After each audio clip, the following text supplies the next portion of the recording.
Here's a shot of my Cowboy CB-4500 harness stitcher. I'm making a custom-made saddle here.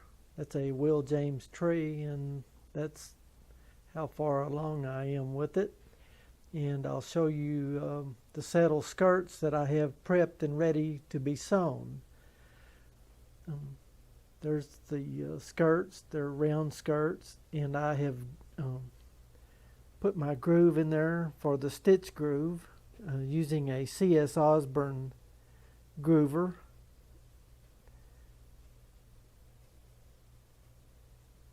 There's a little closer look at the groove that I'll be sewing in. I'll be using a size 230 needle and 346 white thread. I've got an open toe pressure foot on this sewing machine, and here is the bobbin, and I have the bobbin cover off. I leave that off, and up here, if need be, that's where I adjust the tension to make it tighter on the top.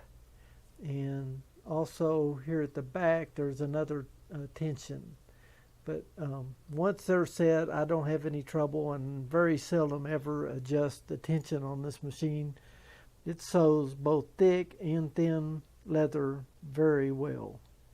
As you can see, I'll be sewing some fairly thick saddle skirting today that has fillers and then a wool skin, and that will be a total of 3 layers.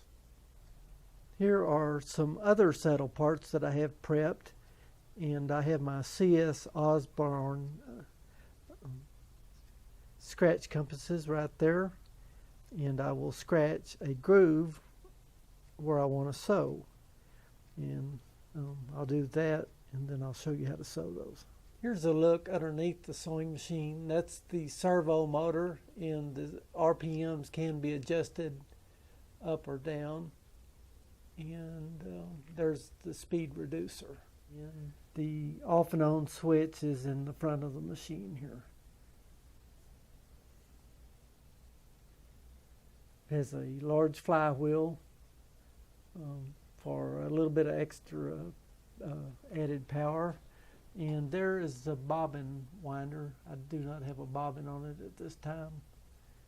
And there's the Cowboy logo.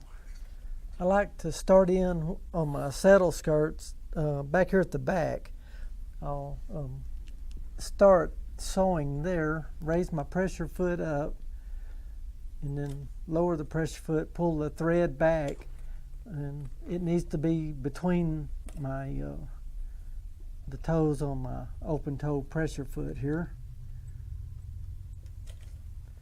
So I'll set that down like that. I've got the power of the machine on. And what I'll do is take a few stitches, and then I'll stop and take a look and see if that looks like the stitches per inch that I want. I'm sewing through 2 layers of 13 to 15 ounce saddle skirting and 1 saddle shearling.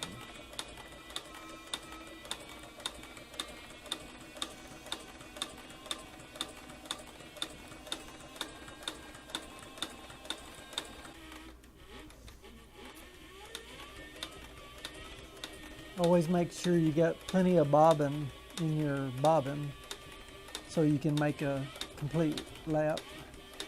I start with the fresh bobbin to sew the 2 skirts just to make sure I won't be running out. Here's a look at the saddle skirt I just sewed on the Cowboy harness stitcher. I'll give you a close-up look of the stitching.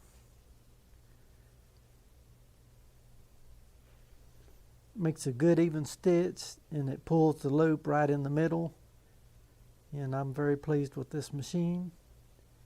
It does what I need for it to do, actually. When it comes to sewing your saddle parts, you need a reliable sewing machine, a good harness stitcher.